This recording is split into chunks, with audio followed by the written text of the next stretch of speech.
Hello everyone, I am Anshu Agarwal. और आप लोग जानते हैं कि हम लोगों ने अभी रिसेंटली जेड के सॉल्यूशन लेना चालू किया है, जिसमें मैंने कहा था कि जेड 15 का paper as compared to 16, 17 and 18 थोड़ा सा टफ था, जिसके मैं सॉल्यूशन ऑलरेडी ले चुका हूँ। अब जो हम नया सेशन चालू कर रहे हैं, इसमें हम लोग जेड 2016 का क्वांट सॉल्व करेंगे।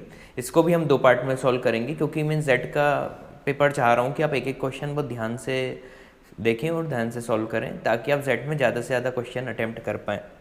ठीक है, तो जेड का हमारा 15 कवर हो गया है। जेड 16 के सॉल्यूशन भी हम दो पार्ट में बनाएंगे। इसके अलावा मैं कैट 18 के दोनों स्लॉट के सॉल्यूशन ले चुका हूँ। तो आई होप आप लोगों को सबसे काफ़ी सीखने को मिला होगा। और आप अपने टेस्टिमनी ऐसे ही भेजते रहिए, हमारी ईमेल आईडी पे कमेंट करते रहिए। और आप लोगों को जो भी हमारे चैनल से फ़ायदा हो रहा है वो हमें बताते जाइए, क्योंकि जितना आप लोग हमें अपना टेस्टिमोनी लिखेंगे और जितना आप हमें बताएंगे कि आप लोगों को कितना इसका बेनिफिट हो रहा है, उतने ही ज़्यादा हम लोग क्या है मोटिवेट भी होंगे अगले वीडियो बनाने के लिए। इनकेस मान लेते हैं कि अगर आपके ज़्यादा रिप्लाई या ज़्यादा कमेंट नहीं आए, आपके मेल नहीं आए टेस्टिमोनी, तो हमें लगेगा कि हम ये क्या कर रहे हैं। I hope you understand. तो जितने ज़्यादा आप कमेंट और टेस्टिमोनी करेंगे, तो हमें भी समझ में आएगा कि हाँ, हम अच्छा काम कर रहे हैं, हम हेल्प कर पा रहे हैं लोगों की। तो इसलिए अपने टेस्टिमोनी और कमेंट करना मत भूलिए। और ज़्यादा से ज़्यादा लोगों को चैनल के बारे में बताइए, चैनल सब्सक्राइब करवाइए, क्योंकि अभी आपका ही चैनल है। ठीक है, और जो रेगुलर विजिटर हैं हमारे चैनल के और जिन्होंने अभी तक सब्सक्राइब नहीं किया, उनको भी बोल दूँ कि वो भी जाके सब्सक्राइब करें। ठीक है, इसके अलावा मैं आपको बता देता हूँ कि जैसा कि मैं हर वीडियो में आजकल बोल रहा हूँ कि जनवरी से हमारा नेक्स्ट सेशन चालू हो रहा है 2019 कैट का। मैं एक साल में एक ही कैट का बैच लेता हूँ। जैसे अभी सिर्फ मैं कैट 19 का ही बैच लूँगा, तो उसमें भी 40 सीट्स ही रहेंगी। तो जितने भी लोगों को अप्लाई करना है वो दिसंबर में ही अप्लाई कर लें, क्योंकि 40 से ज़्यादा मैं स्टूडेंट्स लेता नहीं हूँ और उनको काफ़ी हाई लेवल की तैयारी कराता हूँ। हाँ, और एक चीज़ ध्यान रखिएगा, जो कैट को लेके सही में सिंसियर हो, सिर्फ वही लोग क्लास ज्वाइन करें, बाकी लोग ज्वाइन ना करें, क्योंकि कोई सेंस नहीं है अगर आप सिंसियर नहीं हो फिर भी आप इतना हेवी अमाउंट पे करो तो। ठीक है, तो आपको जो भी क्वेरी हो, खासतौर से भोपाल के स्टूडेंट्स के लिए, आप मुझे मेल पे पूछ सकते हैं। और इसके अलावा मैं बता देता हूँ कि अभी फ़िलहाल मेरा ऑनलाइन लेक्चर लेने का कोई प्लान नहीं है, क्योंकि कई लोग मेल पे मुझे पूछ रहे हैं कि ऑनलाइन आप क्लास ले लो। तो अभी फ़िलहाल मैं उसका बता दूँ कि प्लान नहीं है। जैसे ही कुछ प्लान होगा तो आपको सबसे पहले बताऊँगा। तो आप बेल आइकन पे क्लिक करके रखिए चैनल में, तो अगर इससे रिलेटेड कोई भी मैं अपडेट दूंगा तो आपके पास वो सबसे पहले आ जाएगा। ठीक है, तो आज का सेशन चालू करते हैं। आज हम जेड 2016 की क्वांट सॉल्व करेंगे। अच्छा, तरीका वही रहता है, आप जब भी क्वेश्चन देखें तो पहले खुद से सॉल्व करने की कोशिश किया कीजिए, उसके बाद आप हमारा सॉल्यूशन देखा कीजिए। ठीक है, तो आज का सेशन चालू करते हैं। फर्स्ट क्वेश्चन देख लेते हैं।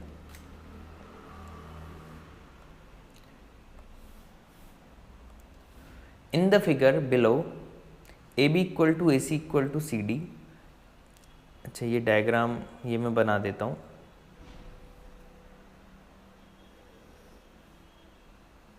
ये डायग्राम बना लीजिएगा।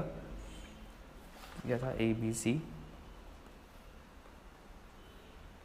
सी डी, ये डायग्राम था। हाँ, तो क्या है, in the figure below A B equal to A C equal to C D, यानी ए बी किसके इक्वल है, ए सी के, और ये किसके इक्वल है, सी डी के।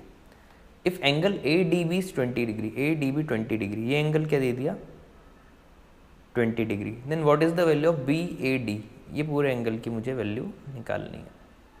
ठीक है, देखिए काफ़ी सिंपल क्वेश्चन है। अगर ए सी और सी डी इक्वल हैं तो ये एंगल कितना होगा, 20 डिग्री, ये 20 डिग्री है। तो अगर ये दोनों 20-20 हो गए, ठीक है, ये दोनों 20-20 हो गए, तो ये एंगल कितने का होगा, अपोजिट के दोनों के समीशन के इक्वल, मतलब 40 डिग्री। अब अगर ये एंगल 40 डिग्री है, अब क्योंकि ए बी और ए सी इक्वल है, तो एंगल बी भी 40 डिग्री होगा। अगर एंगल बी भी 40 डिग्री होगा तो 40 + 40 80 डिग्री। तो ये वाला जो एंगल होगा ये कितना हो जाएगा, 100 डिग्री, है ना। और overall angle B A D पूछा था, तो 100 + 20, यानी आंसर क्या हो जाएगा, 120 डिग्री। आई होप ये क्लियर हुआ होगा आपको। काफ़ी आसान क्वेश्चन था। मैं कहा था कि जो टफ थोड़ा सा था वो 2015 सेट ही था, उसके बाद थोड़ा सा इन्होंने लेवल कम कर दिया था। लेकिन हाँ, इस साल जैसे कि कैट का पेपर हुआ, अभी IFT 2018 हुआ, कैट 2018 हुआ, इन लोगों ने लास्ट ईयर के कंपैरिजन में क्वांट का लेवल थोड़ा हाई रखा था। तो हम उम्मीद कर सकते हैं कि जेड का लेवल भी थोड़ा हाई रहेगा, क्योंकि उसका कैट और जेड से तो, कैट और IFT से तो हाई रहता ही है। तो आप इसलिए ये वीडियो अच्छे से देखिएगा, और ख़ास तौर से इस साल का जो मैंने IFT का सॉल्यूशन लिया है वो, और कैट के जो दोनों स्लॉट के सॉल्यूशन लिए वो आप ध्यान से देख ही लीजिएगा, ठीक है। और अगर टाइम हो तो मेरे बाकी जो भी वीडियो वो भी देख सकते हैं, लेकिन प्रायोरिटी अभी आप कैट के दोनों स्लॉट के सॉल्यूशन पे रखिएगा, और IFT जो मैंने अभी लिया है उसके सॉल्यूशन पे आप रखिएगा, ठीक है। सेकंड क्वेश्चन देख लेते हैं। In an amusement park along with the entry pass a visitor gets 2 of the 3 available rides, ठीक है, उसको 2 के पास मिल जाएंगे ABC में से। अच्छा, सेट थ्योरी का है तो 3 पहले मैं ये बना लेता हूँ सर्कल, A B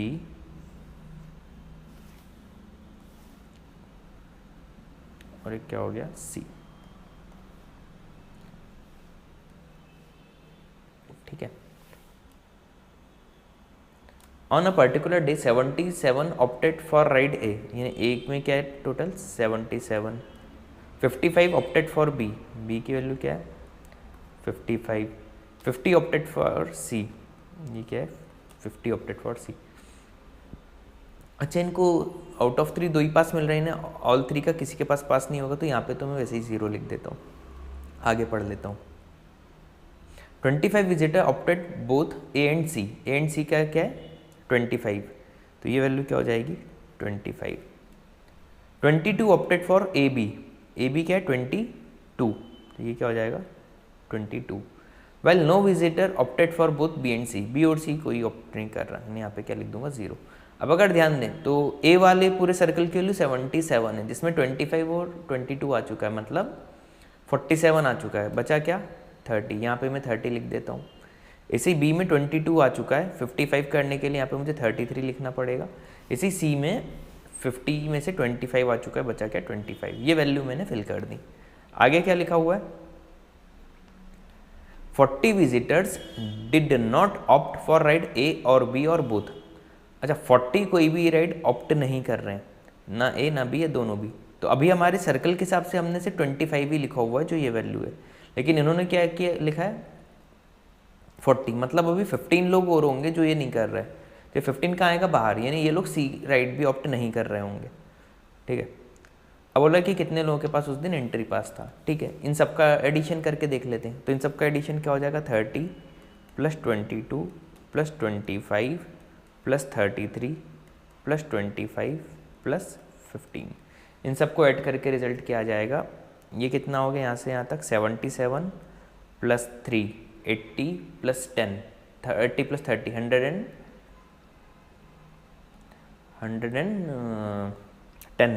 110 और 40 कितना हो गया 150। तो कितने विजिटर आए थे उस दिन 150।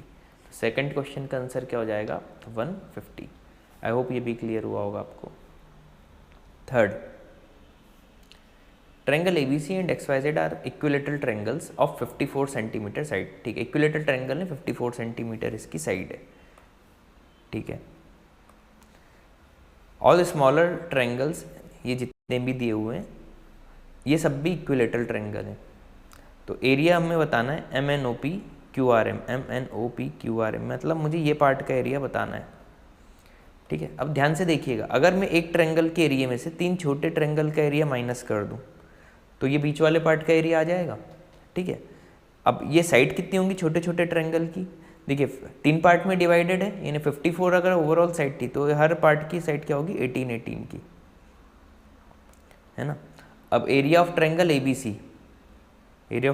ABC, इसमें से मैं क्या माइनस कर दूंगा 3 times of area of triangle, कोई भी एक छोटा सा AMN लिख देता हूँ, AMN।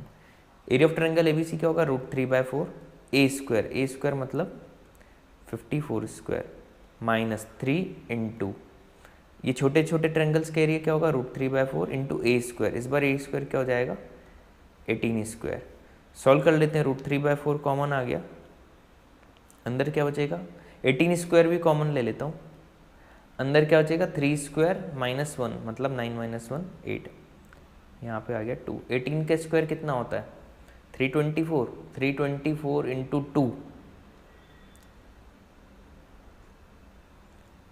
324 इंटू 2 648।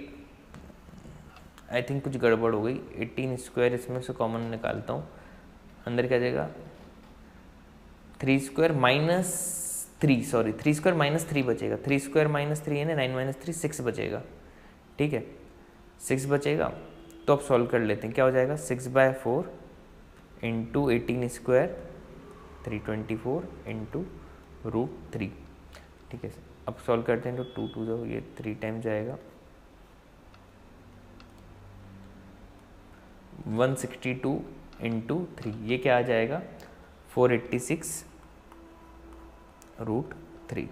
आई होप ये भी क्लियर हो गया होगा, बीच में थोड़ी कैलकुलेशन मिस्टेक हो गई थी, वो आप ध्यान से सुधार लीजिएगा। तो क्या हो जाएगा 486 √3, ऑप्शन बी। थर्ड क्वेश्चन का आंसर क्या हो जाएगा, option B.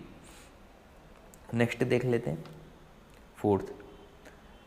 Akhtar plans to cover a rectangular floor of dimension 9.5 and 11.5। एक रेक्टेंगुलर फ्लोर बना लेता हूँ मैं, ये क्या 9.5 और क्या 11.5। Using tiles, 2 types of square shape tiles हैं अवेलेबल, एक है 1/1 की और एक है 0.5/0.5 की। ये 1/1 की है, इसकी कॉस्ट जो है 100 रुपीज़ है, और 0.5/0.5 की जो है इसकी कॉस्ट जो है वो 30 रुपीज़ है।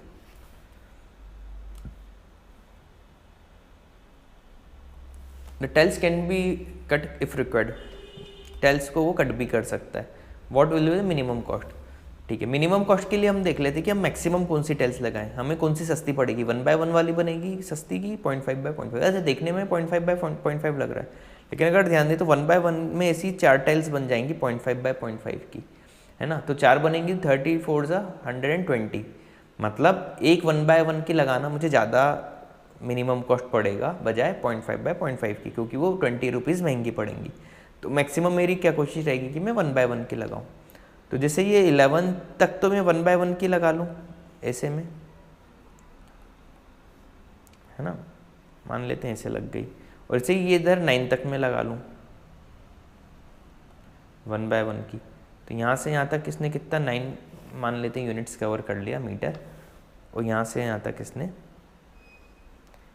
11 मीटर कवर कर लिया। इधर से कितना बचा 0.5, है ना, और इतनी ये मेरी टाइल्स कवर हो गई। डायग्राम से अगर आप ध्यान से समझिएगा तो, है ना, ये ऐसे ये टोटल कितनी टाइल्स हो गई 11 × 9 99। तो 99 टाइल्स मैंने लगा ली 1/1 की। तो इसकी कॉस्ट कितनी पड़ी होगी 99 × 100 यानी 9900। आई होप यहाँ तक आपको समझ में आ गया होगा, ठीक है। अब ये जो बची हुई जगह है ये रेड से मैं मार्क कर देता हूँ, यहाँ पे भी मुझे टाइल्स लगानी है। अच्छा, इन्होंने अगर ये नहीं लिखा होता कि मैं कट भी कर सकता हूँ, तो अब जितनी भी बची हुई हैं वो 0.5 की लगाता। कई लोगों ने, पुराने जो स्टूडेंट थे, उन्होंने ये गलती कर दी थी, उन्होंने ध्यान नहीं दिया था कि मैं कट भी कर सकता हूँ। तो अभी भी देखना, मुझे सस्ती तो यही पड़ रही है 1/1 की, तो इसको मैं 2 पार्ट में डिवाइड कर दूंगा ऐसे, है ना। तो ये चीज़ तो मान लेते हैं 1 ही रही, लेकिन अब ये 0.5 हो गया। तो अगर मैं इसको ऐसे में लगाऊंगा तो ये पूरा मुझे 9 कवर करना है ना, और ऐसे में मुझे, ऐसे में अगर ये 1 की लगाऊंगा, क्योंकि विथ तो 0.5 हो जाएगी, तो ये मुझे कितना कवर करना है, अभी पॉइंट को हटाएं तो 9 इधर से, 11 इधर से, तो 11 + 9 20/2 का, यानी मुझे 10 टाइल्स की और ज़रूरत पड़ेगी। 10 टाइल्स में ये, यानी 20 पार्ट में 10 टाइल्स को मैं 20 पार्ट्स में डिवाइड कर दूंगा, तो 20 पार्ट्स 9 इधर लगा दूंगा और 11 ऐसे में लगा दूंगा, 9 में वर्टिकली लगा दूंगा ये, है ना, ऐसे में 9 लगा दूंगा और वर्टिकल में 11 ऐसे लगा दूंगा, है ना। तो 10 टाइल्स में मेरा काम हो जाएगा, ठीक है। तो ये कहाँ तक आ जाएगा, यहाँ तक, और ये कहाँ से कहाँ तक हो जाएगा, यहाँ तक। आई होप ये समझ में आया होगा आपको, है ना। तो अभी 10 टाइल्स मुझे और लगी, तो 10 की कॉस्ट क्या हो गई होगी, 1000 रुपये। तो टोटल अभी तक कितनी कॉस्ट हो गई, 10,900 रुपीज़। अब अगर ध्यान दें तो मेरा एक हल्का सा छोटू सा पार्ट बचा हुआ है, ये वाला, ये ब्लू से जो मैं बना रहा हूँ, इसकी डायमेंशन क्या होगी, 0.5 बाय 0.5 की, है ना। तो एक टाइल में 0.5 बाय 0.5 की मुझे लेनी पड़ेगी, जिसकी कॉस्ट क्या है, 30 रुपीज़, है ना। तो ओवरऑल मिनिमम कॉस्ट क्या आएगी, 10,930 रुपीज़। आई होप ये भी आपको समझ में आया होगा, काफ़ी अच्छा क्वेश्चन था, और जेड में इस टाइप के आ जाते हैं, ठीक है। तो उम्मीद है समझ में आया होगा, और डायग्राम मैंने कोशिश की कि ज़्यादा कलरफुल बनाऊं ताकि आपको इमेजिनेशन हो पाए कि कैसे क्या वो डिवाइड कर रहा है, ठीक है। अब नेक्स्ट क्वेश्चन देख लेते हैं, फिफ्थ क्वेश्चन देख लीजिए।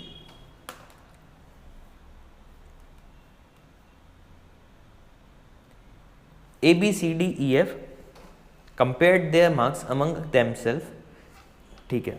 5 लोग हैं, तो इनके मार्क्स कैसे होंगे, मान लेते हैं 1 2 3 4 5, इस टाइप से। Anita scored the highest marks, Anita के कितने मार्क्स हैं, हाईएस्ट मार्क्स हैं, तो ए को यहाँ पे लिख देता हूँ।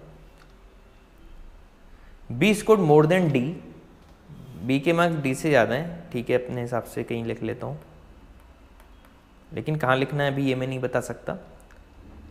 सी scored more than at least 2 others, C के कम से कम 2 लोगों से ज़्यादा है ना, और भी हो सकते हैं। And E had not scored the lowest, इन्हें लास्ट रैंक किसकी नहीं आएगी, ई की नहीं आएगी, ठीक है। स्टेटमेंट 2 दिए हुए, फिर आखिरी में क्या पूछा है यहाँ पे, ये लाइन पढ़ लीजिए।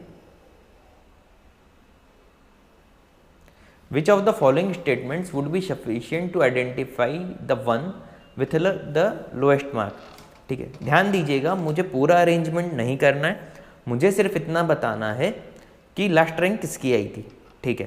पहला स्टेटमेंट पढ़ लेता हूँ, exactly 2 members scored less than सी।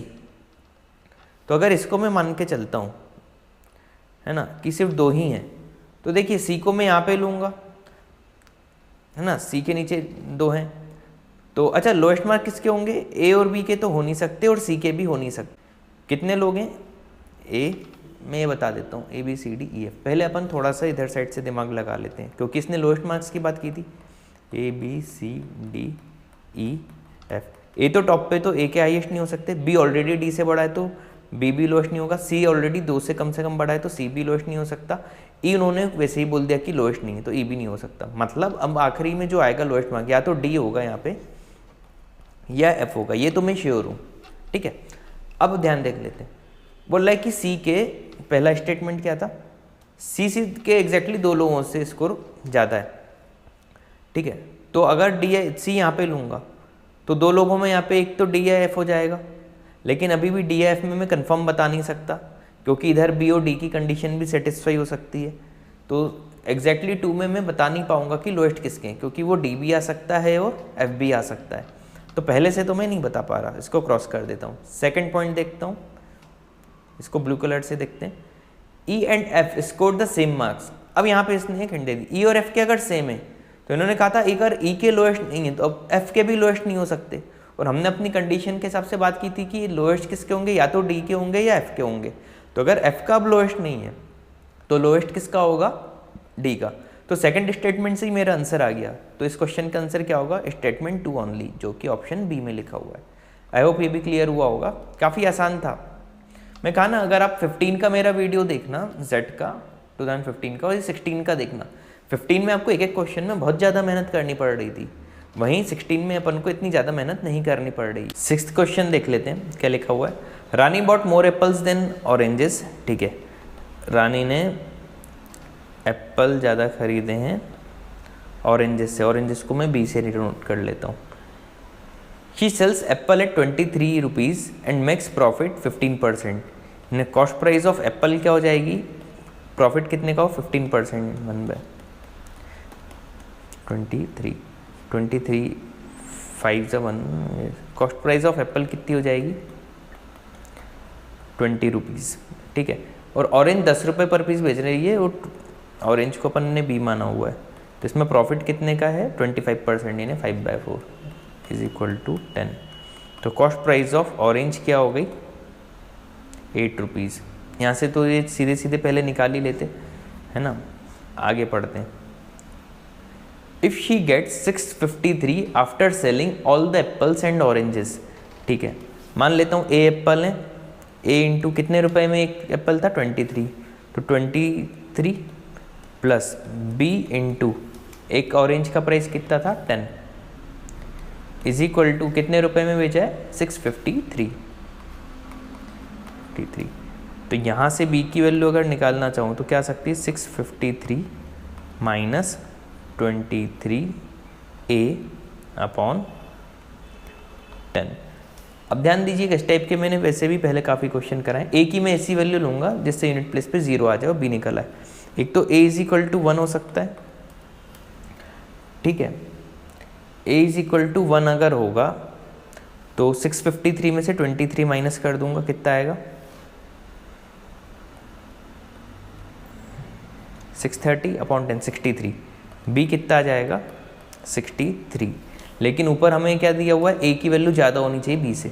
अब सीधी बात, इस टाइप के मैंने पहले भी क्वेश्चन, अब ए की वैल्यू में 10 से इंक्रीज करते जाऊँगा, मतलब बी की वैल्यू अब क्या हो जाएगी 11।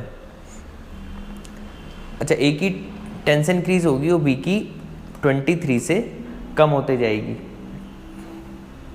ठीक है। तो 23 इसमें से कम कर दूंगा तो कितना आ जाएगा 40। ध्यान रखिएगा, इस टाइप के क्वेश्चन में मुझे पहली वैल्यू निकालनी पड़ती, बाद में तो मैं ओरल करते जाऊंगा ऐसे ही। सॉरी, ए की अगली वैल्यू क्या हो जाएगी +10 कर दूंगा 21, क्योंकि अभी भी बी ज़्यादा था। इसमें से 23 कम कर दूंगा, क्या आ जाएगा 17।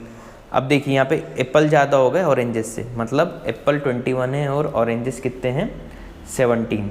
आगे पढ़ लेते हैं क्या लिखा हुआ था, फाइंड हर प्रॉफिट परसेंटेज, ठीक है। अच्छा, एक एप्पल पे कितना प्रॉफिट हो रहा है 3 रुपये का, और एक ऑरेंज पे कितने का हो रहा है 2 रुपये का, तो 21 एप्पल्स में कितने का प्रॉफिट हो जाएगा 63 का, और ऑरेंजेस में 17 टू 34 का प्रॉफिट हो जाएगा। ओवरऑल कितने का प्रॉफिट हो जाएगा 97 रुपीज़ का, है ना। 97 रुपीज़ का प्रॉफिट हो गया, अपॉन कॉस्ट प्राइस क्या हो जाएगी 653 में से मैं प्रॉफिट माइनस कर देता हूँ, ये कॉस्ट प्राइस हो जाएगी इंटू 100, ये प्रॉफिट परसेंटेज हो गया, जो कि क्या आ जाएगा 17.45%। आई होप ये भी क्लियर हुआ होगा आपको, ठीक है। तो 6th क्वेश्चन का आंसर क्या हो जाएगा 17.45%।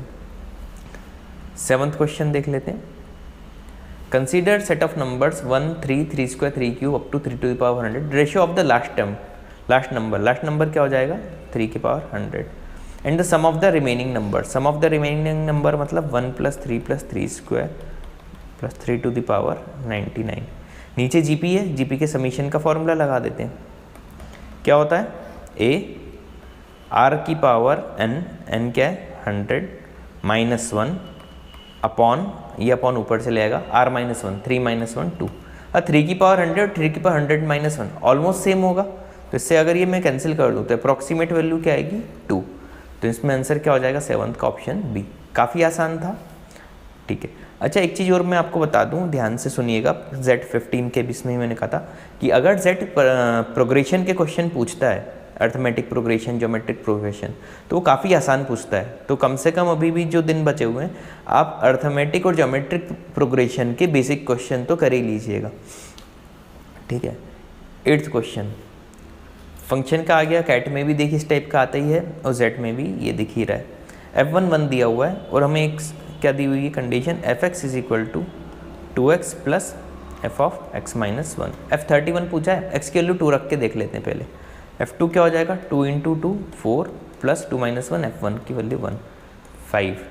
इसमें क्या करते हैं, शुरू में आपको 2-3 वैल्यू निकाल के एक रिलेशन पता चल जाएगा, और जैसे ही वो रिलेशन पता चल जाए आप कोई भी बड़ी से बड़ी वैल्यू निकाल सकते हैं, ठीक है। f3 क्या हो जाएगा 2 × 3 6 प्लस f2 5 6 + 5 11 ठीक है। F4 क्या हो जाएगा, 4 2 ज़ा 8 प्लस F3 11 19। अब देखिए F2 5 है, F2 5 है, यानी इसको मैं 2 स्क्वायर प्लस 1 लिख सकता हूँ, 5 हो गया। इसको 3 स्क्वायर प्लस 2 लिख सकता हूँ, 11 हो गया। इसको 4 स्क्वायर प्लस 3 लिख सकता हूँ, 16 प्लस 3 19। बस ये पैटर्न पता चल गया। तो अब मैं F31 क्या लिख दूंगा, 31 का स्क्वायर प्लस 30। तो 31 का स्क्वायर क्या हो जाएगा, 961 प्लस 30। आंसर क्या हो जाएगा, 991। तो 8th क्वेश्चन का आंसर क्या हो जाएगा, 991। आई होप आपको वीडियो समझ में आ रहे हैं। और वापस से मैं रिमाइंड करा देता हूँ कि ज़्यादा से ज़्यादा लोग चैनल को सब्सक्राइब और लाइक कीजिए, जिसमें आपको टफ लेवल के अच्छे अच्छे क्वेश्चन करने को मिलेंगे, डिटेल्ड एनालिसिस मिलेगा, प्लस कई क्वेश्चन में मैं शॉर्ट ट्रिक भी बता देता हूँ। और हाँ, आपको वीडियो कैसे लग रहे हैं वो हमें टेस्टिमोनी लिख के ज़रूर बताइए, कमेंट सेक्शन में ज़रूर मेंशन कीजिए, ताकि हम लोग आगे भी और वीडियो बनाने के लिए मोटिवेटेड रहें। ठीक है। और भोपाल वाले स्टूडेंट्स से मैं बोल देता हूँ जो कि कैट 19 की तैयारी कर रहे हैं कि मैं सिर्फ कैट के ही बैच लेता हूँ, मैं बैंक एसएससी के बैच नहीं लेता हूँ। तो सिर्फ कैट की ही अगर आपको तैयारी करनी है, लाइक कैट, जेट एंड आईएफटी, और अगर आप हार्ड वर्किंग हो तो आप हमारी क्लास ज़रूर ज्वाइन कीजिए और दिसंबर में रजिस्ट्रेशन करवाइए। ठीक है। 9th क्वेश्चन देख लेते हैं। 2 numbers in the base system B are 2061B and 601B. The sum of these two numbers in decimal is 432. मतलब 2061B plus 601 base B, decimal में इनका समीशन है 432। इनको डेसिमल में कन्वर्ट कर देता हूँ, तो इसको कन्वर्ट करके क्या लिख सकता हूँ, 1 plus 6B plus 2B cube, और इसको कन्वर्ट करके क्या लिख सकता हूँ डेसिमल में, 1 plus 6B square is equal to 432। इसको क्या लिख सकता हूँ, 2B cube plus 6B square plus 6B, है ना, plus 2 is equal to 432। 2 common दिख रहा है, कैंसिल कर देता हूँ, तो क्या हो जाएगा, B cube plus 3B square plus 3B plus 1 is equal to 216। अच्छा, ये LHS में देखें तो ये B+1 का होल क्यूब दिख रहा है, तो B+1 का whole cube is equal to 216 क्या होता है, 6 क्यूब। तो यहाँ से B की वैल्यू मुझे क्या पता चल गई, 5।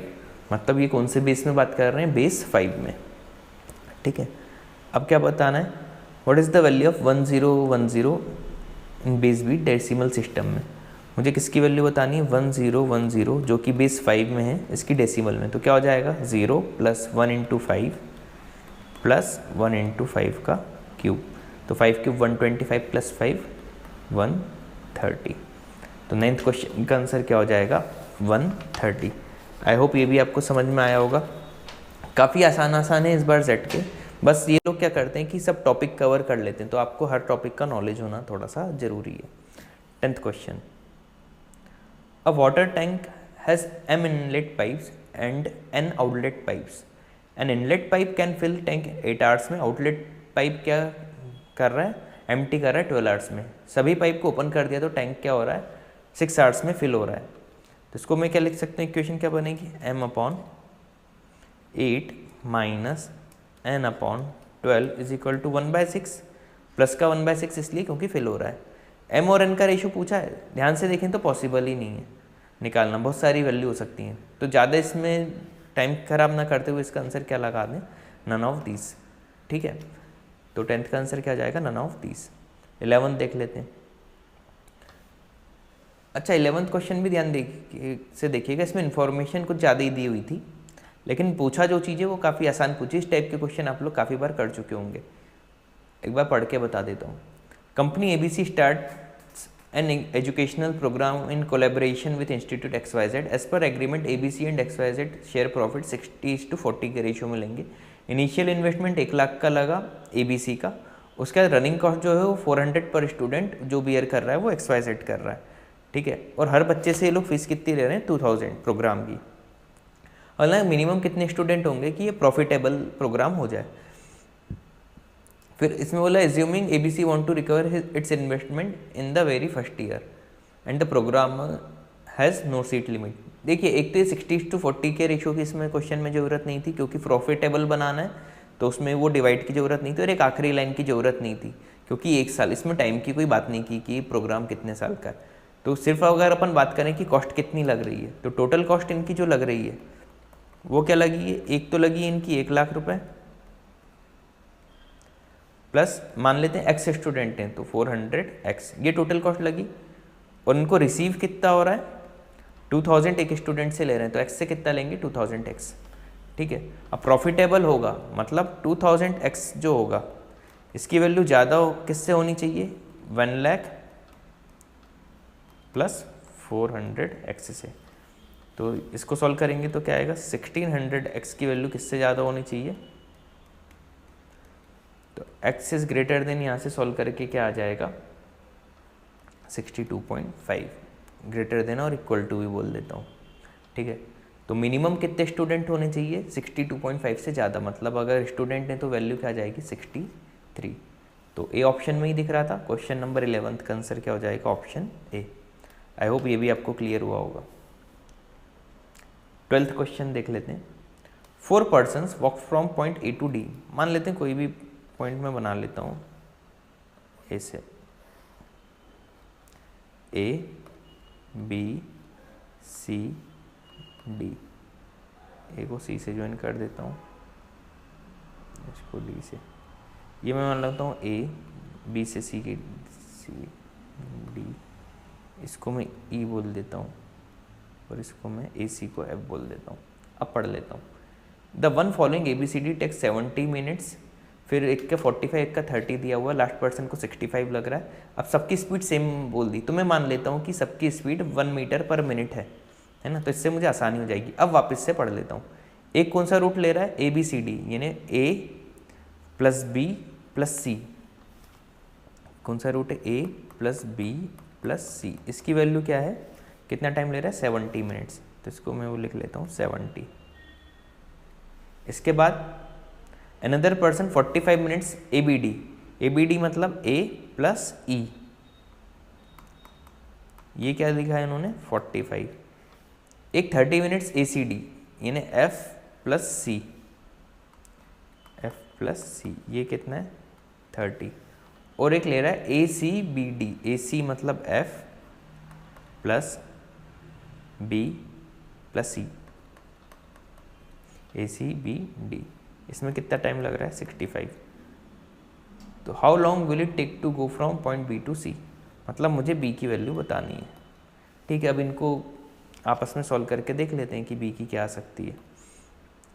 इसमें AE दिया हुआ है, इसमें FC दिया हुआ है, इन दोनों को अगर मैं ऐड कर दूं तो क्या हो जाएगा, A plus C plus E plus F is equal to 75। अच्छा, E प्लस F को मैं क्या लिख सकता हूँ 65 माइनस B, तो यहाँ से क्या हो गया A plus C minus E plus F की जगह 65 माइनस B लिख दूंगा, तो इधर क्या हो जाएगा 75 माइनस 65 10, एक वैल्यू आ गई। और एक मुझे ऊपर क्या पता हुआ है A plus C plus B is equal to 70। अब क्योंकि मुझे B निकालना था तो ये इक्वेशन 1 इसको 2 बोल दूँ, तो 2 में से 1 को माइनस कर देता हूँ, तो 2B की वैल्यू क्या हो जाएगी 70 माइनस 10 60, तो B की वैल्यू क्या आ जाएगी 30। आसान था। तो कौन सा क्वेश्चन था, 12th क्वेश्चन का आंसर क्या हो जाएगा 30 मिनट्स। आई होप ये भी क्लियर हुआ होगा आप लोगों को। तो आज के पार्ट में सिर्फ इतना ही, नेक्स्ट पार्ट से हम लोग क्वेश्चन नंबर 13 से आगे के लेंगे, ठीक है। Thanks for watching this video.